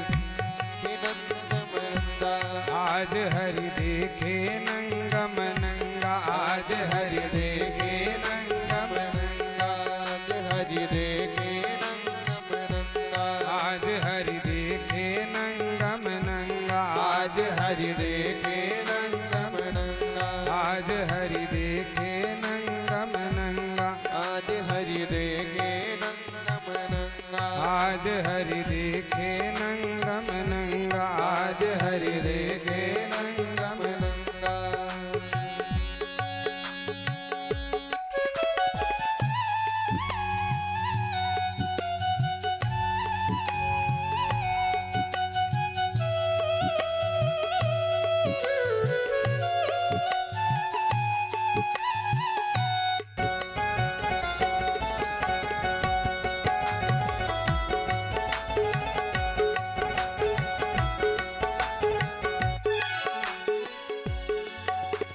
सूरदास जी महाराज एक बार बिहारी जी के दर्शन के लिए गए बिहारी जी के दर्शन के लिए जाते हैं तो भगवान के श्रृंगार का दिव्य वर्णन करते हैं, परंतु पुजारी जी ने कहा कि जरूर सूरदास जी देखते हैं तभी वर्णन करते हैं। पुजारी जी ने कहा आज भगवान को कुछ मत पहनाओ, निरावरण रखो। सो बाबा से पूछेंगे कि आज भगवान का स्वरूप कैसा है, जरा वर्णन करो। और जब सूरदास जी से कहते हैं कि बाबा वर्णन करो भगवान कैसे दिख रहे हैं, तो सूरदास जी हंसने लगते हैं कि आज तो हरि बहुत दिव्य दिख रहे हैं। आज हरि देखे नंगम नंगा, आज हरि देखे नंगम नंगा, आज हरि देखे नंगम नंगा, आज हरि देखे नंगम नंगा, आज हरि देखे नंगम नंगा, आज हरि देखे नंगम नंगा, आज हरि देखे नंगम नंगा, आज हरि देखे नंगम नंगा। आज हरि देखे नंगम नंगा। इस प्रकार से दिव्य लीला भगवान करते हुए सबको आनंदित करते हैं। एक दिन काग भुषुंडी जी महाराज आए और भगवान दिव्य माखन रोटी खा रहे थे कि धूल भरे अति शोभित श्याम जो कैसी बनी सिर सुंदर चोटी। बड़ा ही दिव्य श्रृंगार माँ यशोदा ने लाला का कर दिया था। और या छवि को रस खान विलोकत वारिद काम कला निधि कोटि। अखिलत खात फिरे अंगना पग पैजनी बाजत पीर कसौटी। काग के भाग बड़े सजनी हरि हाथ सुले गयो माखन रोटी। इस प्रकार से भगवान सबको आनंदित करते हैं। आज भगवान ने धीरे धीरे भगवान और बड़े हुए तो भगवान ने चोरी करने का मन बनाया। और चोरी करने का जब भगवान ने मन बनाया, चोरी की जाती है तो सबसे पहले चोरी की ट्रेनिंग कहां से ली जाती है? अपने ही घर से। सो भगवान ने अपने ही घर में चोरी करने का विचार बनाया। शून्य चोरयत स्वयं निज गृहे, अपने ही घर में चोरी करने लगे। हयंगवीनम मणि स्तंभे सप्रतिबिंब मीक्षितवतस तेनैव सार्धम भिया। अपने ही घर में भगवान चोरी किए, माखन को लेकर के खाने लगे। सो भगवान क्या देखते हैं कि मणि के स्तंभ में जब अपने प्रतिबिंब को भगवान ने देखा तो भयभीत हो गए। अपने ही प्रतिबिंब को देख करके भगवान भयभीत हो गए और मणि रूपी स्तंभ को जोर से पकड़ लिए और भगवान कहने लगे कि अरे भाई तुम कौन हो? भ्रातर्मा वद मातरम मम समो, मेरे ही समान दिखने वाले तुम कौन हो भाई? तो खंबे से भी शून्य चोर यतः, जिस कमरे में जिस प्रकोष्ठ में भगवान चोरी कर रहे थे वो शून्य था। और खाली कमरे में जब आप कुछ बोलेंगे तो आवाज दोबारा आएगी। तो जब भगवान ने कहा तुम कौन हो तो आवाज आई तुम कौन हो। भगवान ने कहा अरे मेरे ही घर में आकर के मुझसे ही पूछते हो कि मैं कौन हूं। ये सब वार्ता मां सुन रही थी। यशोदा मैया ने कहा अरे कन्हैया किससे बात कर रहा है? कौन है? किससे बात कर रहा है? माता कैस नवनीत मिदम तदीय। जब मां ने कहा किससे बात कर रहा है तो लाला ने कहा कि मैया इधर आओ, जो तुम कहती हो कि मेरा माखन चुरा करके खा जाता है तू, ये देखो आज मैंने चोर को पकड़ लिया है। तुम्हारा माखन मैं नहीं, ये चोर खाता है। आज मैं इसको छोड़ूंगा नहीं। ये माखन का लोभी गृहम प्रविष्टः, अपने घर में आ गया है, इसको छोड़ूंगा नहीं। और माँ आकर के देखती हैं, क्या देखती हैं कि लाला जो है मणि के खंभे को पकड़ा है। माँ जो है प्रसन्न हो जाती है अपने लाला के ऐसे दिव्य कृत्यों को देखकर। अब भगवान धीरे धीरे और बड़े हुए तो अपने चौर मंडल का विस्तार किया और बाहर भी चोरी करने लगे।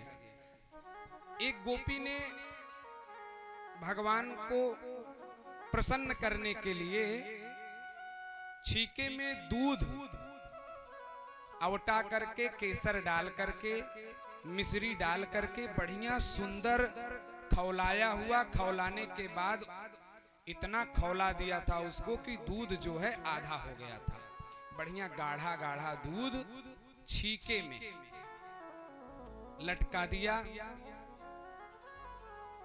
घंटे में बांध दिया कि लाला आएगा और दूध लेगा जरूर, क्योंकि रोज आता है।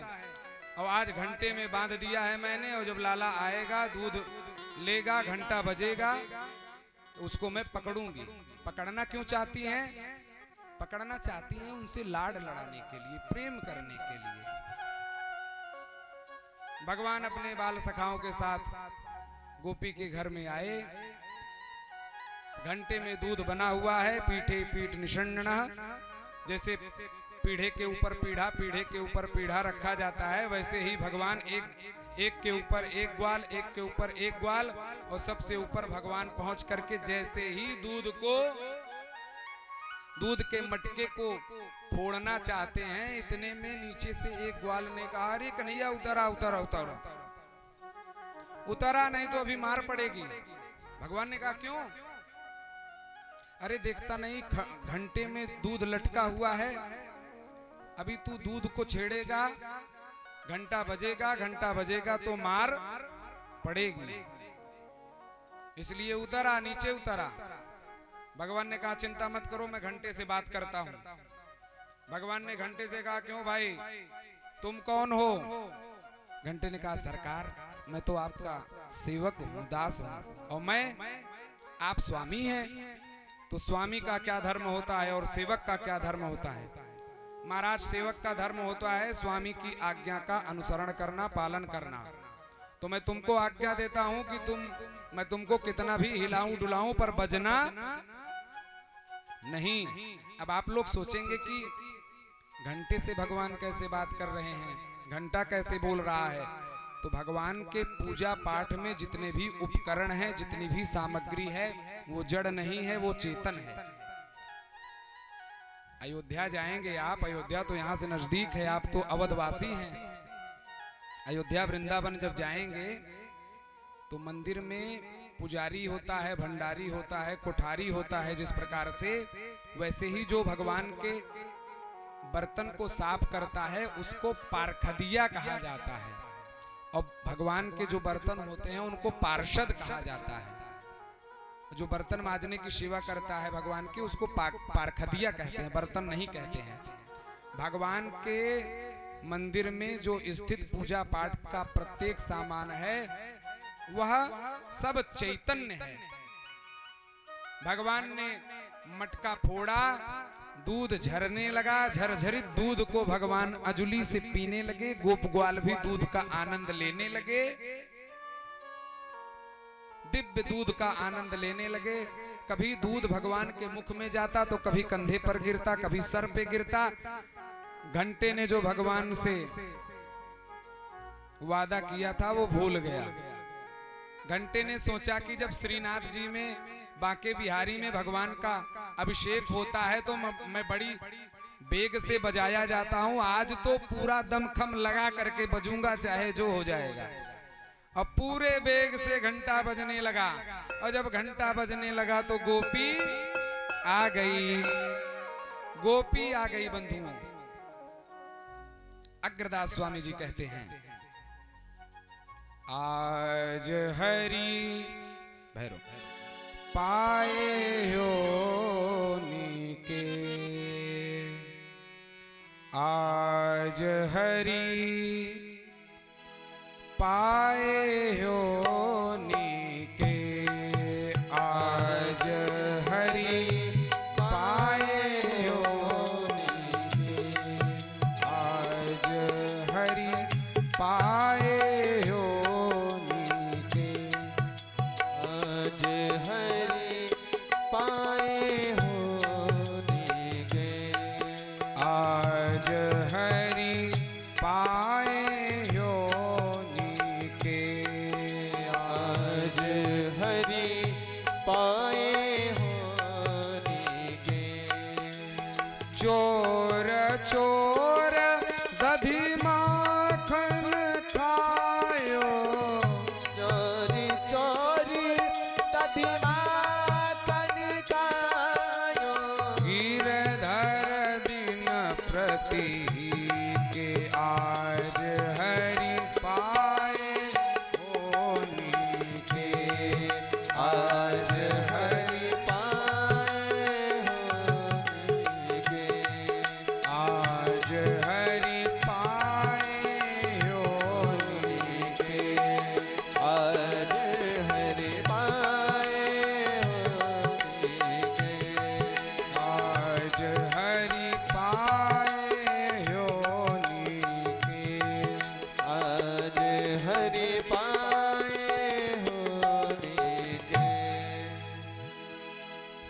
कहा भागो, और ऐसे मत भागो, अपने मुख में दूध भर लो।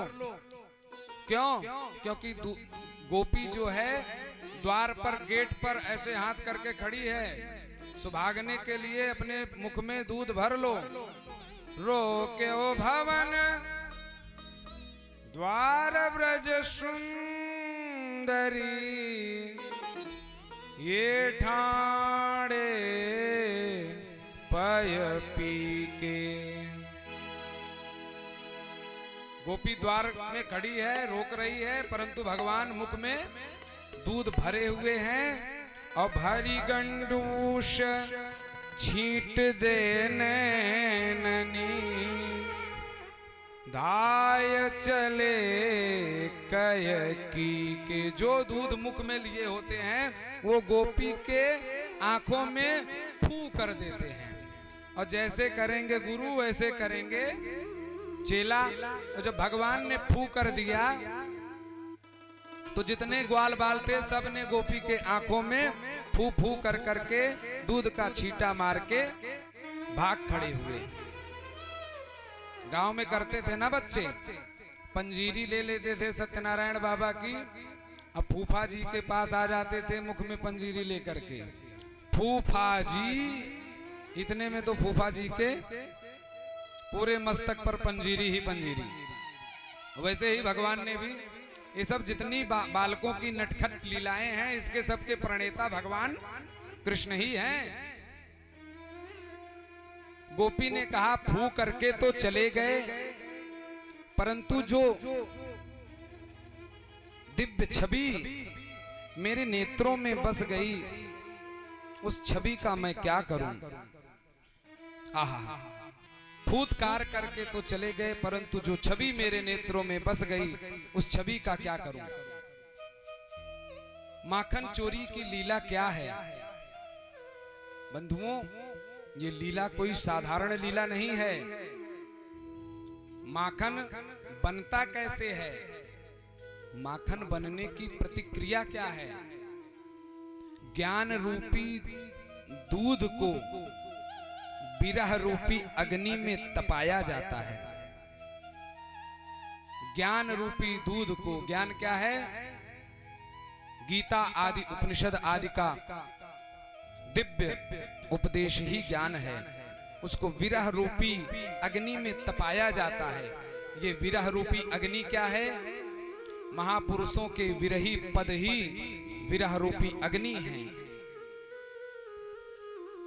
गोपी कहती है कि प्रभु जी थे कहाँ गयो, निहरो लगाय। मीरा जी गाती है ना, यही विरह पद अग्नि के समान है, और अग्नि से ही दूध को खौलाया जाता है, और तब जाकर के वह दही बनता है। प्रभु जी थे कहाँ गयो, निहरो लगाय। छोड़ गया विश्वास संघाती, प्रेम की बाती बतराय। फूतकार करके तो चले गए, आंख में दूध का छींटा मार करके, परंतु अब तुम्हारे जाने से जो विरह की अग्नि से मैं जल रही हूं, उसका क्या करूं। विरह समद में छाड़ गया तू, नेह की नाव चलाए। मीरा के प्रभु कबले मिलोगे, तुम बिन रहो न जाए, तुम बिन रहो न जाए। रसिकाचार्य ही गोपी हैं। ये दूध ज्ञान दूध है, विरह रूपी अग्नि में तपाया जाता है। रसिकाचार्य रूपी गोपी इस दूध में अपने विरह रूपी पद के द्वारा जामन डालने का काम करती है। तब जाकर के दही बनता है। और केवल दही दही मथोगे तो घी नहीं निकलेगा, प्रेम रूपी जल को छोड़ना पड़ेगा। जब प्रेम रूपी जल को छोड़ दोगे तो विचारों की मथानी से उसको मथना पड़ेगा, और जब विचारों की मथानी से मथ दोगे तब जाकर के कहीं दधि मथ घृत काढ़ लीनो छाछ पिए कोई, मेरे तो गिरधर गोपाल दूसरो न कोई, मेरे तो गिरधर गोपाल दूसरो न कोई। दधि मत घृत छाण लीनो गढ़ छाड़ लेने, दधि मत घृत काढ़ लीनो छाछ पिए कोई, मेरे तो गिरधर गोपाल दूसरो न कोई, तो गिरधर गोपाल दूसरो न। एक दिन भगवान ने सुनंदा नामक गोपी के चुनरी को पकड़ लिया। बोले तुरंत माखन दो, दही दो, नहीं तो जाने नहीं दूंगा। रास्ते में भगवान ग्वाल बालों के साथ खेल रहे थे, सुनंदा के चुनरी को पकड़ लिया। बोले माखन दो, दही दो, नहीं तो जाने नहीं दूंगा। गोपी ने कहा कि छोड़ दे लाला, कि मेरा छोड़ दे दुपट्टा नंदलाल, सवेरे दही लेके आऊंगी। मेरा छोड़ दे दुपट्टा नंदलाल, सवेरे दही लेके आऊंगी। मेरा छोड़ दे दुपट्टा नंदलाल, सवेरे दही लेके आऊंगी। मेरा छोड़ दे दुपट्टा नंदलाल, सवेरे दही लेके आऊंगी। ना माने तो मेरी चुनरी रख ले, ना माने तो मेरी चुनरी रख ले, ना माने मेरी चुनरी रख ले, ना माने मेरी चुनरी रख ले। या में हीरा लगो है हजार, सवेरे दही लेके आऊंगी। या में हीरा लगो है हजार, सवेरे दही लेके आऊंगी। मेरा छोड़ दे दुपट्टा नंदलाल, सवेरे दही लेके आऊंगी। मेरा छोड़ दे दुपट्टा नंदलाल, सवेरे दही लेके आऊंगी।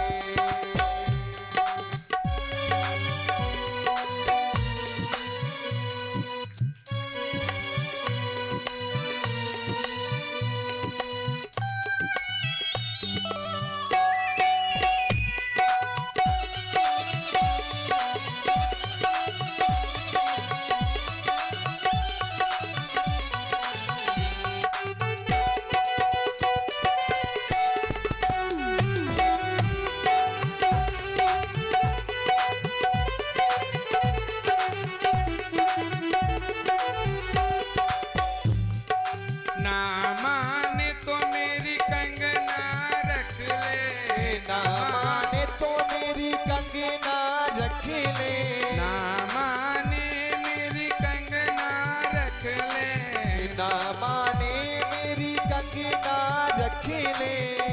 या में मोती लगे हैं हजार, सवेरे दही लेके आऊंगी। में मोती लगे हैं हजार, सवेरे दही लेके आऊंगी। मेरा छोड़ दे दुपट्टा नंदलाल, सवेरे दही लेके आऊंगी। ओ मेरा छोड़ दे दुपट्टा नंदलाल, सवेरे दही लेके आऊंगी।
हूँ, विनती करूं तोरी पैया पड़त हूँ, विनती करूँ तोरी पैया पड़ूं लाला, विनती करूं तोरी पैया पड़ूं लाला।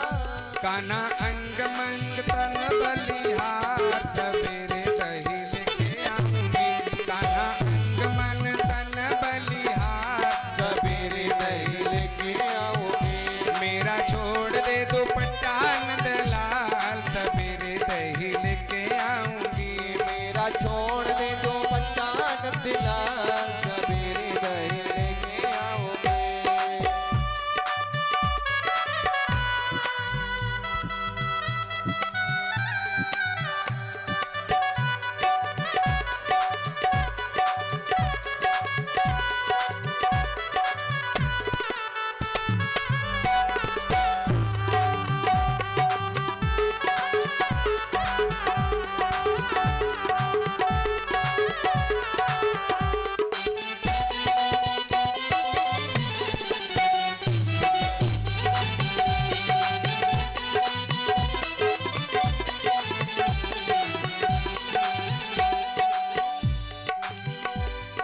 श्याम पिया मोरी अरज को मानो, श्याम पिया मोरी अरज को मानो, श्याम पिया मोरी श्याम पिया, मोरी श्याम पिया, लाला श्याम पिया, श्याम पिया मोरी अरज को मानो, श्याम पिया मोरी अरज को मानो, मेरी विनती करो स्वीकार सवेरे दही लेके आऊंगी, मेरी विनती करो स्वीकार सवेरे दही लेके आओगे, मेरा झाड़ दे दुपट्टा नंदलाल सवेरे दही लेके आऊंगी, ओ मेरा छोड़ दे दो पट्टान दिलाल सवेरे दही लेके आओगे।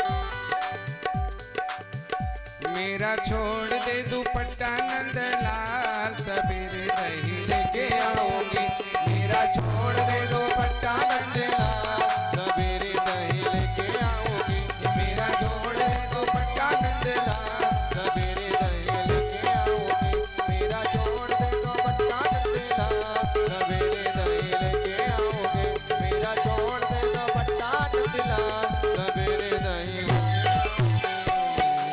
बोल माखन चोर बाल कृष्ण लाल की जय।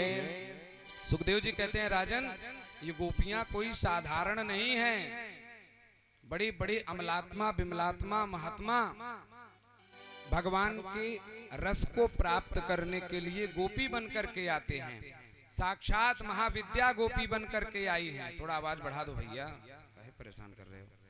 साक्षात महाविद्या गोपी बन करके आई हैं। एक जाबाली नामक महात्मा थे जो बड़े ब्रह्म ज्ञानी थे, बड़े ही ब्रह्म ज्ञानी थे जाबाली नामक महात्मा। ब्रह्म विद्या पर ही, निर्गुण निराकार पर ही ध्यान लगाते थे, सगुण साकार को नहीं मानते थे। एक दिन जाबाली महात्मा विचरण करते हुए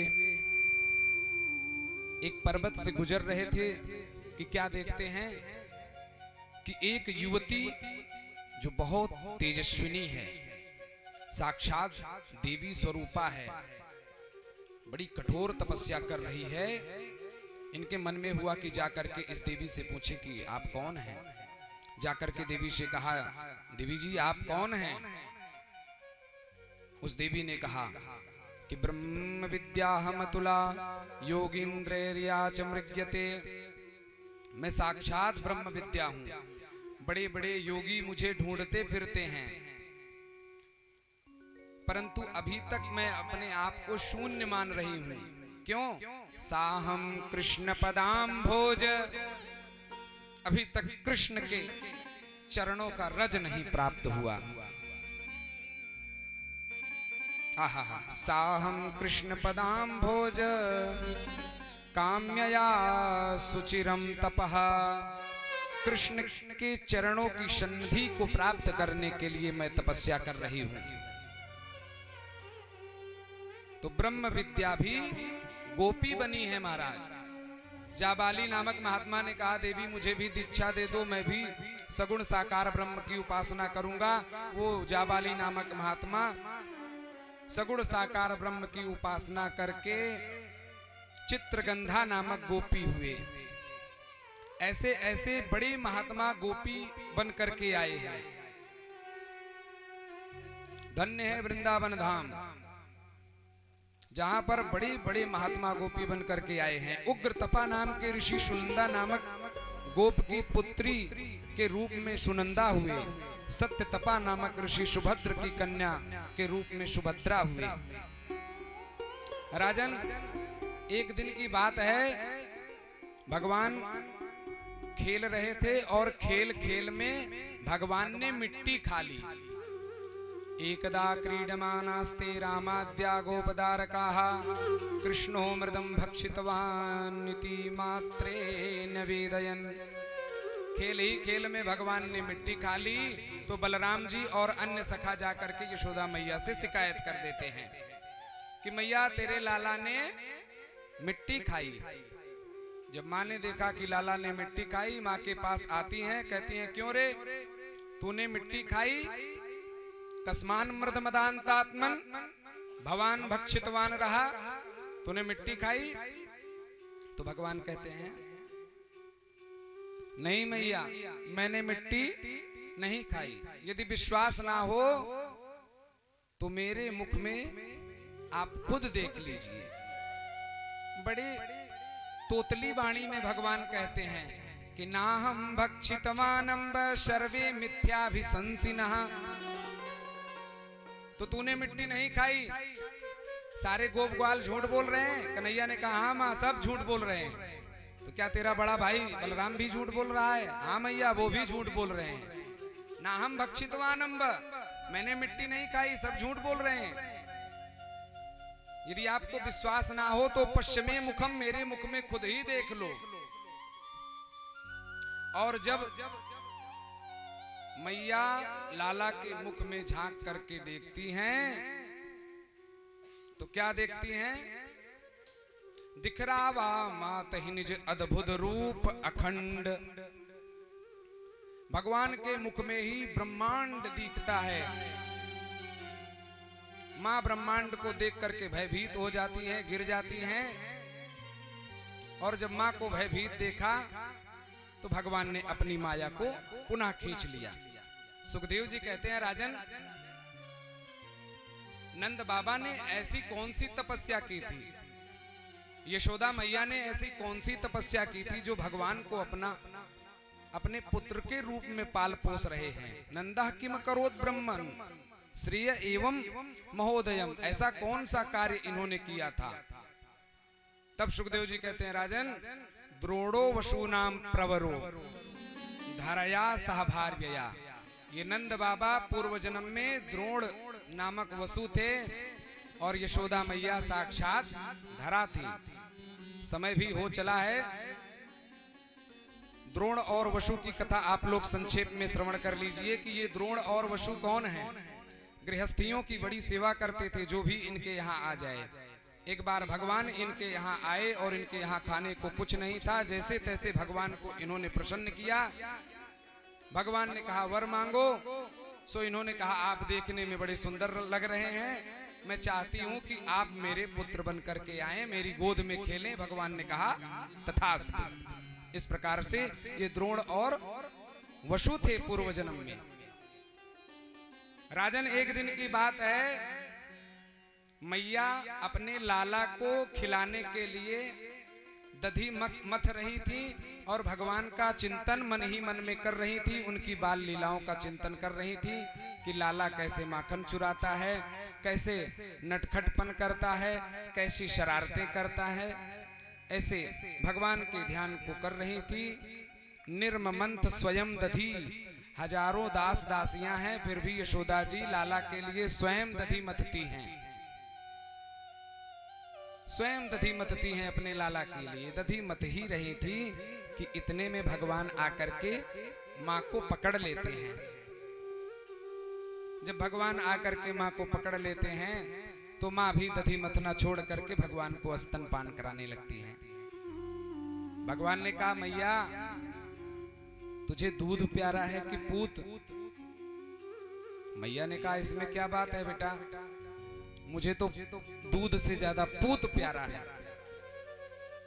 इतना कह ही रही थी कि चूल्हे पर रखा दूध याद आ गया कि दूध तो अभी बह जाएगा। भगवान को गोद से उतार के दूध को आग से उतारने के लिए चली जाती है। जब भगवान ने ऐसा अपने साथ व्यवहार देखा तो बड़ा क्रोध आया उनको कि अभी अभी कह रही थी कि दूध प्यारा है और इतनी जल्दी बदल गई। पास में पड़े हुए लोढ़े को उठाया और संजात को स्फुरिता रूढ़ोधरम संदस्य दद्भिर दधिमंत भाजनम। लोढ़े को उठा करके क्रोध में भगवान के आंख नेत्र लाल हो गए, अधर फड़फड़ाने लगे और तड़ातड़ जितना मटका फोड़ पाए सब फोड़ फाड़ के बराबर कर दिए। और मटका जब फोड़ फाड़ के बराबर कर दिए तो झूठ मूठ के आंसू लेकर के रो करके जब भगवान रोने लगते हैं तो उनके आंखों में जो काजल लगा है वो काजल बह जाता है। और जब काजल बह जाता है तो भगवान का स्वरूप और भी सुंदर हो जाता है। जाकर के दूसरे कमरे में बैठ करके बासी माखन खाने लगते हैं। इधर माँ आती हैं तो देखती हैं सारा माट मटका फूटा है, छड़ी लेकर के दौड़ती हैं भगवान को पकड़ने के लिए। सुखदेव जी कहते हैं, राजन, जिसका ध्यान लगाते लगाते बड़े बड़े योगींद्र मुनींद्र थक जाते हैं, हार जाते हैं, फिर भी वो ध्यान में नहीं आता है। निगम नेत शिव अंत न पावा, ताहि धरे जननी हठ धावा। उस कन्हैया को, उस ब्रह्म को, उस परमात्मा को मां पकड़ना चाहती है।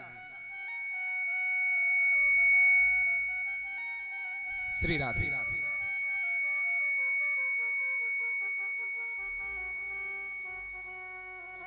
उस कन्हैया को यशोदा मैया पकड़ना चाहती हैं।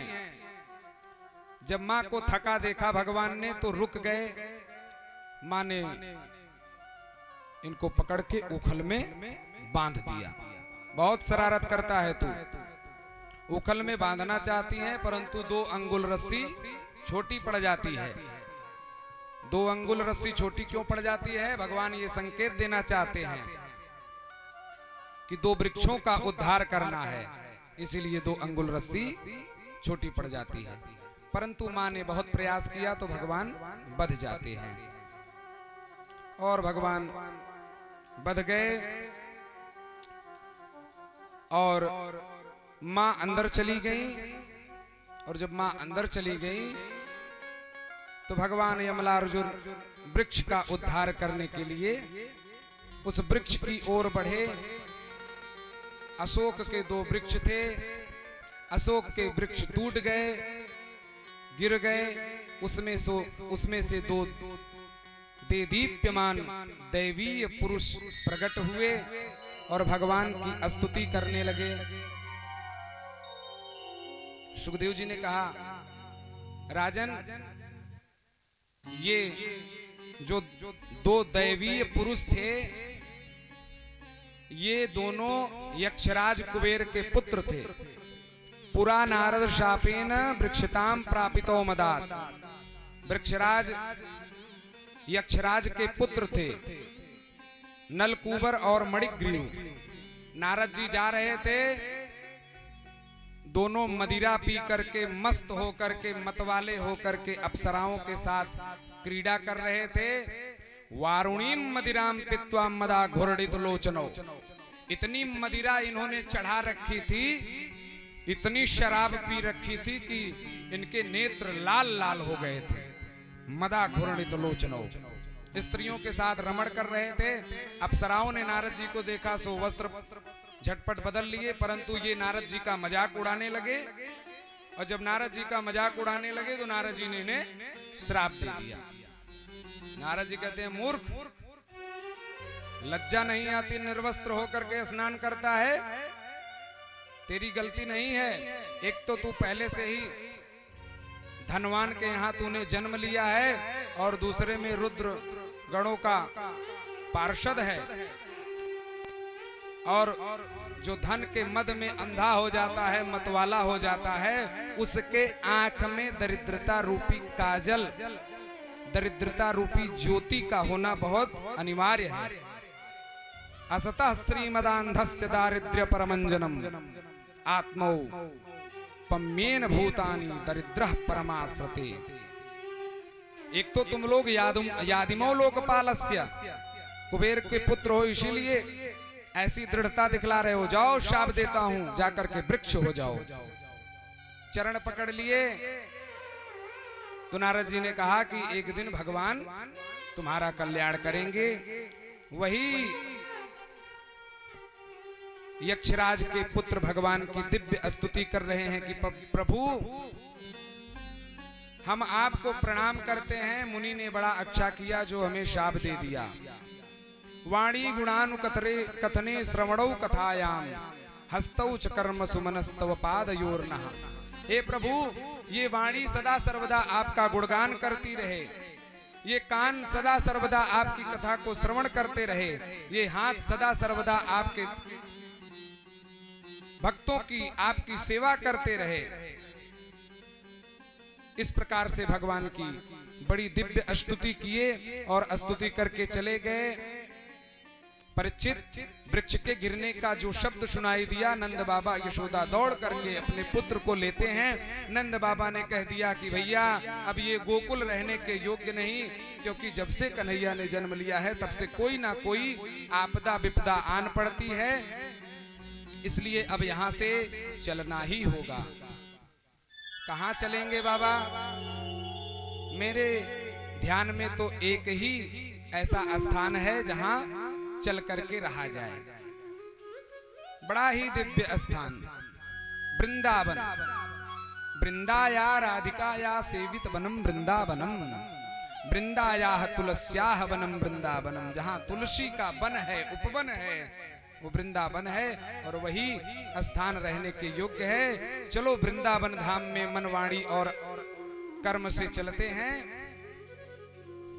इधर नंद बाबा चलते हैं और इधर हम लोग भी वृंदावन धाम की ओर चलते हैं। उसके बाद आरती, और आरती के बाद सायंकाल सत्र में अन्य भगवान की बाल लीलाएं। कि चलो जी श्री वृंदावन धाम, रटेंगे राधे जू को नाम, बसे जहाँ कृष्ण मुरारी, ओढ़ के कामरकारी। बसे जहाँ कृष्ण मुरारी, ओढ़ कर कामरकारी। चलो जी मन श्री वृंदावन धाम, रटेंगे राधे तुमको नाम, बसे जहाँ कृष्ण मुरारी, ओढ़ के कामरकारी। बसे जहाँ कृष्ण बिहारी, ओढ़ के कामरकारी। चलो जी श्री वृंदावन धाम, चलो जी श्री वृंदावन धाम, रटेंगे राधे जू को नाम, बसे जहाँ कृष्ण मुरारी, ओढ़ के कामरकारी। बसे जहाँ कृष्ण बिहारी, ओढ़ के कामरकारी।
साथ होते हम श्री यमुना जी जाएंगे।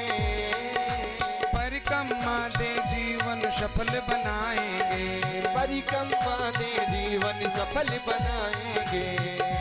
होए सब मन के पूरन काम। होए मन के पूरन काम देंगे। रात को नाम बसे जा कुंज बिहारी।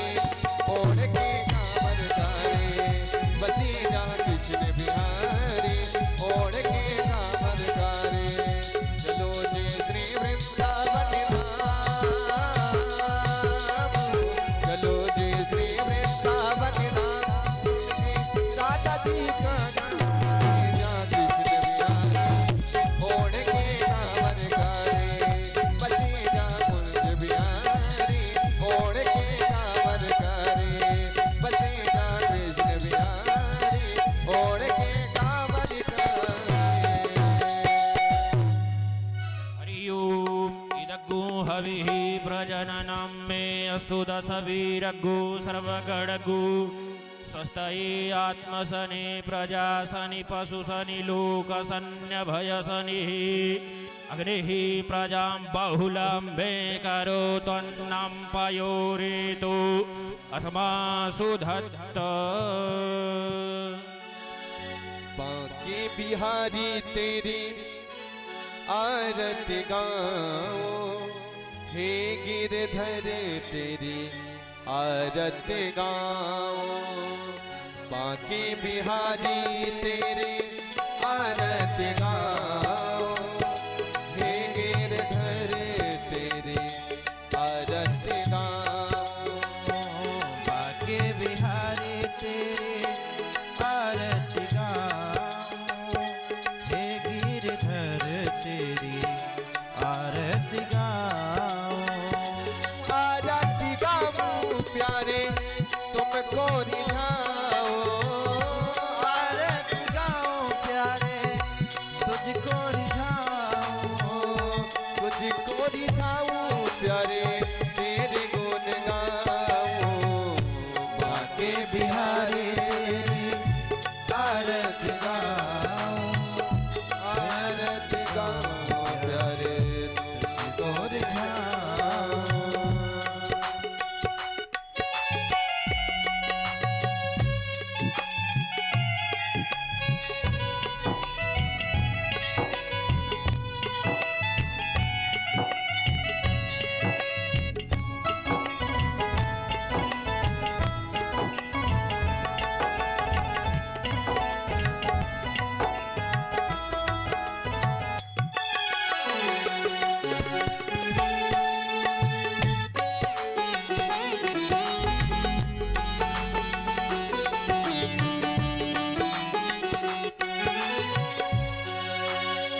मोरी मुकुटिया ते पे सोहे। और मुकुट माँ ते पे सोहे। प्यारी मन से मुनि मन मोहे। प्यारी मन से मुनि मन मोहे। देखे छवि तेरी सदा तिहारो। देखे छवि तेरी सदा निहारो। बाके बिहारी तेरी आरती गाऊं। हे गिरधर तेरी आरती गाऊं। बाके बिहारी तेरी आरती गाऊं।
दर्शन पाऊं उन चरणों की मैं दर्शन पाऊं बाके बिहारी तेरी आरत गाऊं हे गिरधर तेरी आरत गाऊं बाके बिहारी तेरी आरत गाऊं दासी अनाथ की नाती आप हो दासे अनाथ के नाथ आप हो सुख दुख जीवन साथी आप हो सुख दुख जीवन साथ आप हो उन चरणों के मैं उन चरणों के मैं बलि बन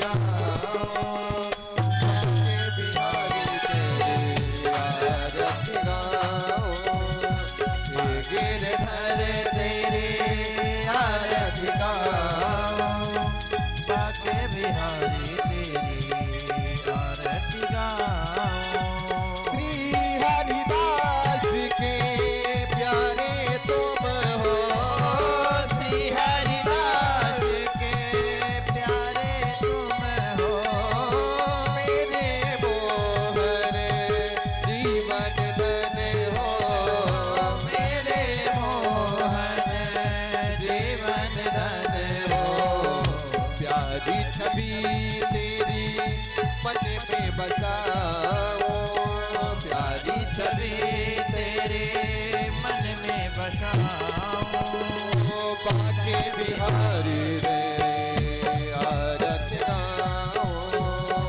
हे गिरधर तेरे आरत गाऊं बाके बिहारी तेरी आरत गाऊं कर्पूर गौरम करुणा